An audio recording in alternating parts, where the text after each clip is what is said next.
Привет на всички! Сега ще ви покажа как да примкнем интернет кабел. Като за начало ни трябва един кабел. Трябват ни RG-та.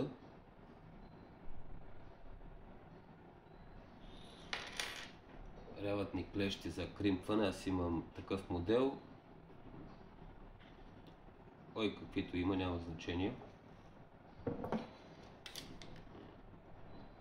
И макета нож.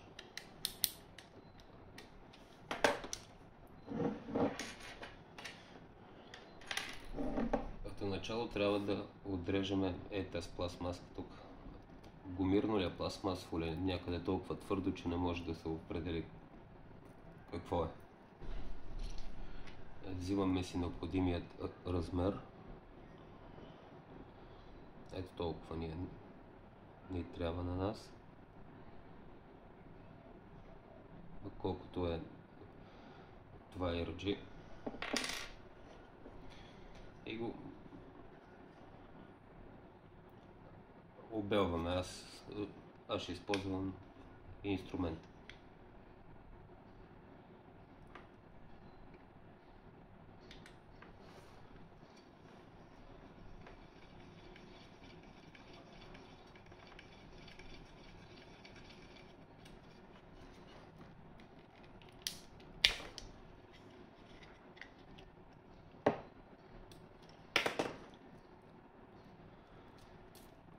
Тук има едно фолио,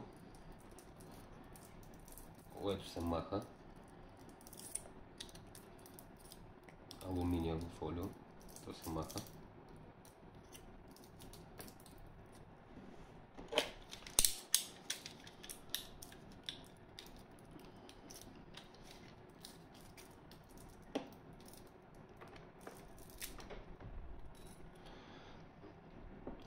Едно конче има и то се маха.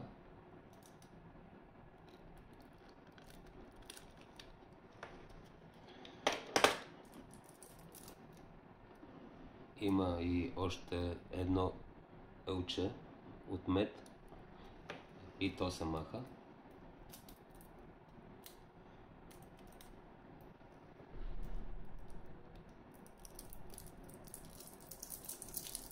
Ако имате клещи за рязане, ще бъде най-добре за това медното ълче.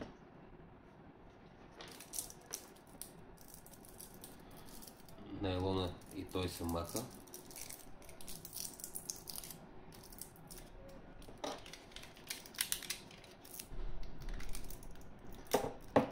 Като внимаваме да не ги нараниме тези кабелчета, яшарните кабелчета.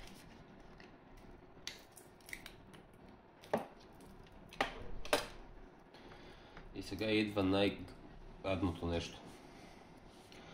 Трябва да ги разплетеме всичките.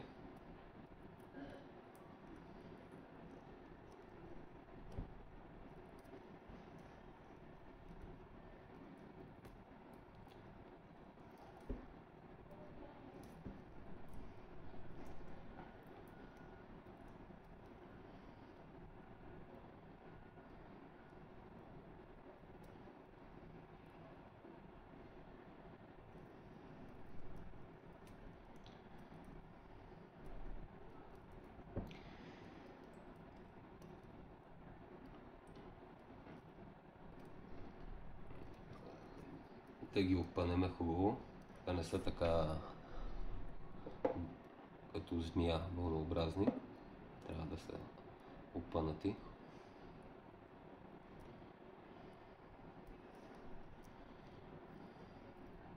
Доколкото е възможно. И сега ги пореждаме по цвят. А по принцип, практически няма значение как са подредени по цвят. Важното е, както от едната страна на RG-то, така да и от другата страна.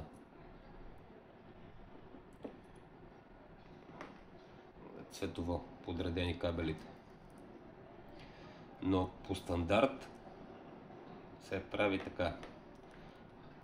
Първо е оранжевото с бяло. Бяло-оранжево. После е оранжевото. Слагаме го така едно до друго. След това е бялото с зеленото. Намираме го и го слагаме до оранжевото. После е синьото кабелче.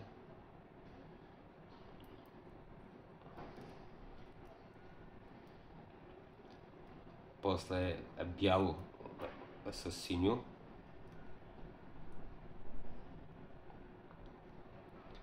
Зеленото кабелче.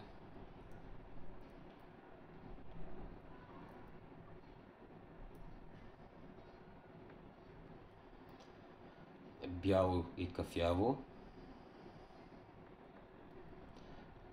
И кафяво.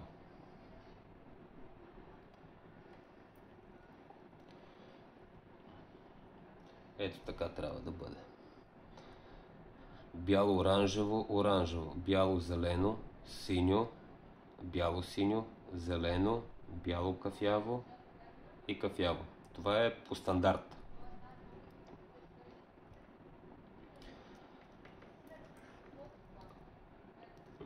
Налагаме си го сега пак RG-то.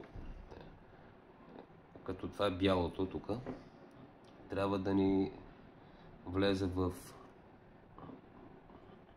тук в тази кухина. Всичко друго са самите кабелчета. Налагаме си го така. Така го налагаме.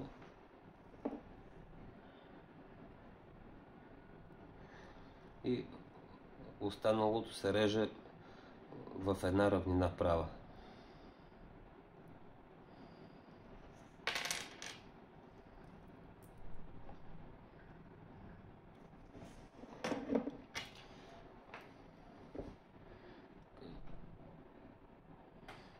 Горе-долу тук.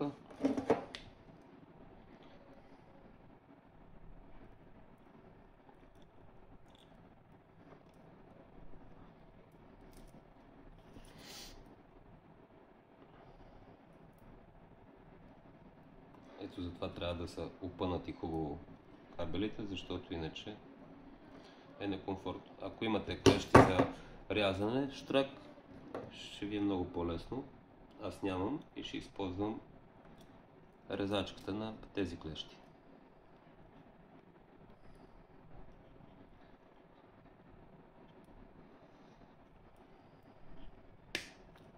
Ето, готово.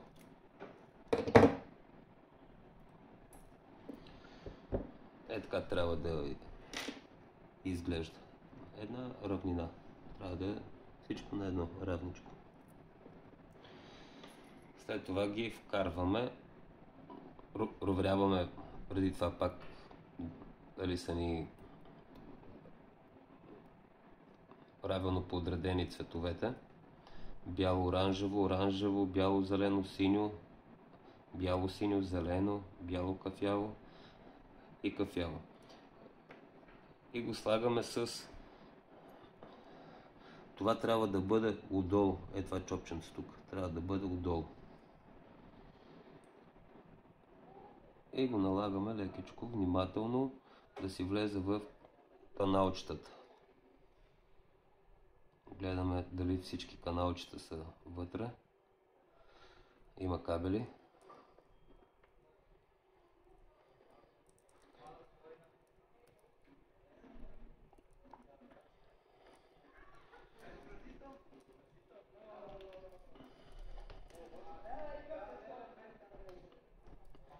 Ако не опират до края, леко ги издърпваме, понеже много съм срезал. И пак. Тук притискаме малко по-силно, за да не влизат кабелите навътре.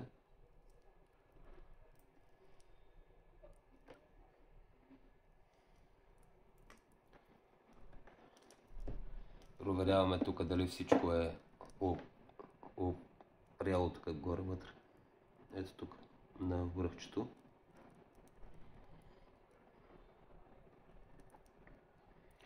Гледаме и така. Не се вижда много, но...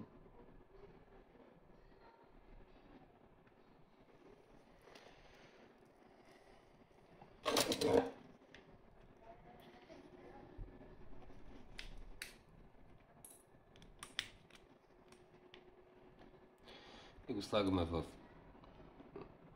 самите клещи. Тук няма как да се обърка нещо, то или ще влезе, или няма да влезе. Ако не влезе някъде, не е като хората. Да. Ето, слага се. Хубаво да влезне. И натискаме.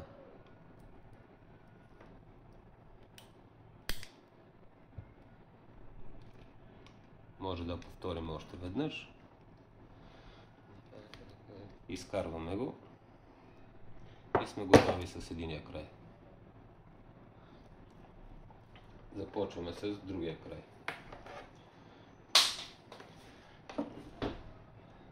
По същият начин взимаме си размера.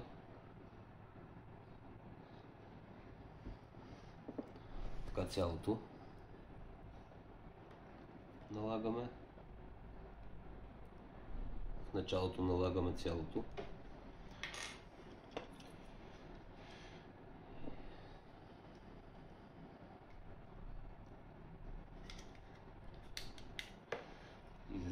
И изрязваме уплътнението гуменото.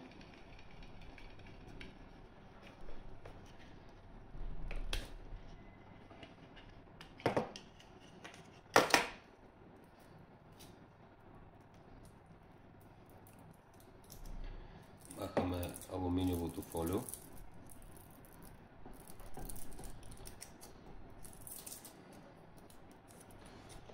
Внимателно.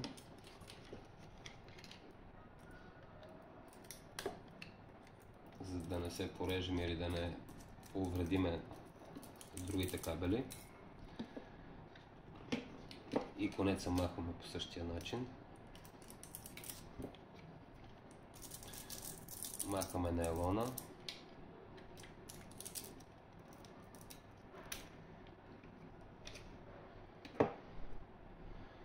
Махаме и акърното кабелче, медното кабелче.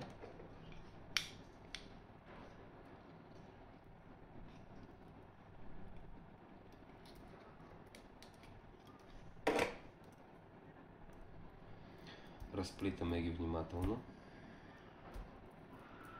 Тук ако нещо не ви хареса как сте го отрязвали, вижте как стои при мене. Едно грозно, това много ме дразни. Може да си го оформите лекичко. Това нещо може да се оголи и с макетния нож. Просто на мен с това ми е по-лесно. Размотава се всичко. Тук ми е останало малко от нейлона. Да, размотаваме всичко.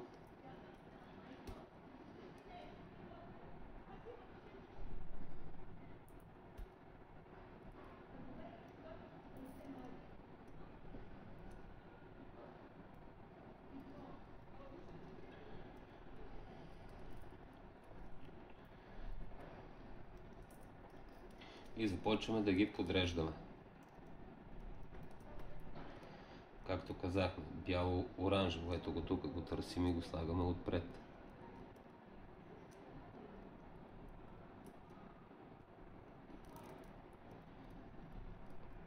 После слагаме оранжевото. След това бяло и синьо. Излагах ви бяло и зелено. Слагаме го него тук.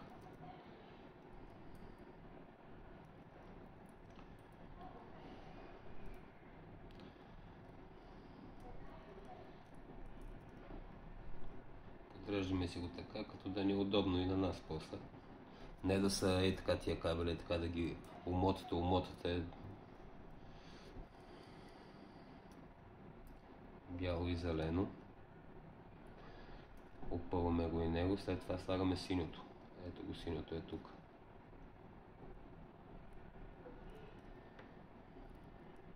Синьото е тук.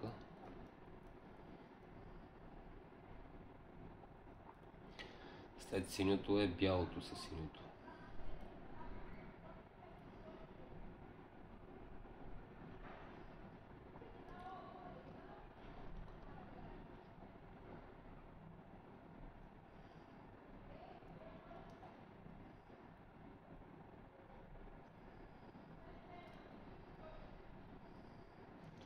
След това е зеленото.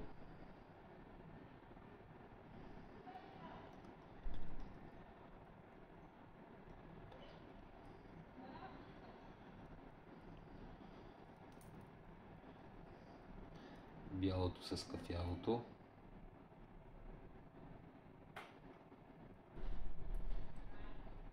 И накрая е кафявото. Така. Това, че тук са се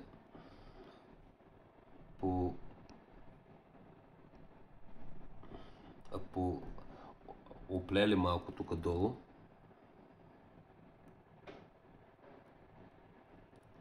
Вижте как са се оплели малко тук. Да не ви притеснява.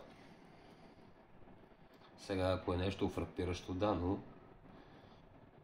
по принцип не трябва да ви притеснява. Сега си го налагате това, малкото ерчито. И ако искате, може и така да го наложите тук.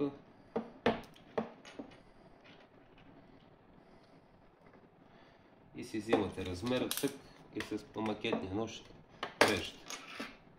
Но пък ще съсипаме повърхността.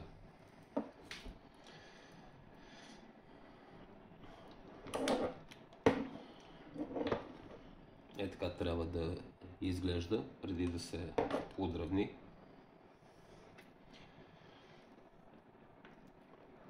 Като пак, ако тук ще го налагате, в момента е едно цяло с каблите на една дължина. След това взимате другият размер, изолацията докъде трябва да влезне и каблите докъдето да ги срежете. Надявам се вижда. Ето то си има къде точно. Това тук е за изолацийката малкото. Това малкото тук. Другото е за кабелите.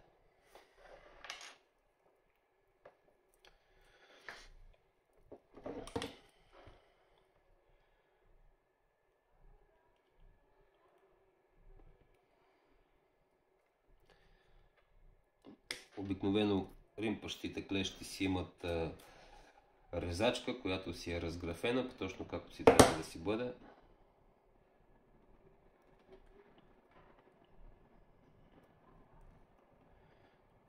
В крайна сметка ето така трябва да се получи. С тази номерация. Бяло-оранжево, оранжево, бяло-зелено, синьо, бяло-синьо, зелено, бяло-кафяво и кафяво. Това е по стандарт. Слагаме пак с това чопче надолу.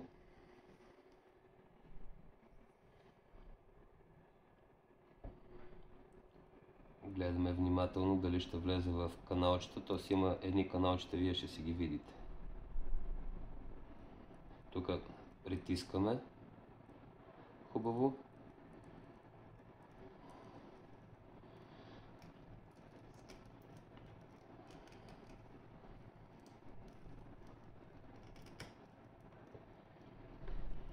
Навсякъде е влезнало. Хващаме клещите.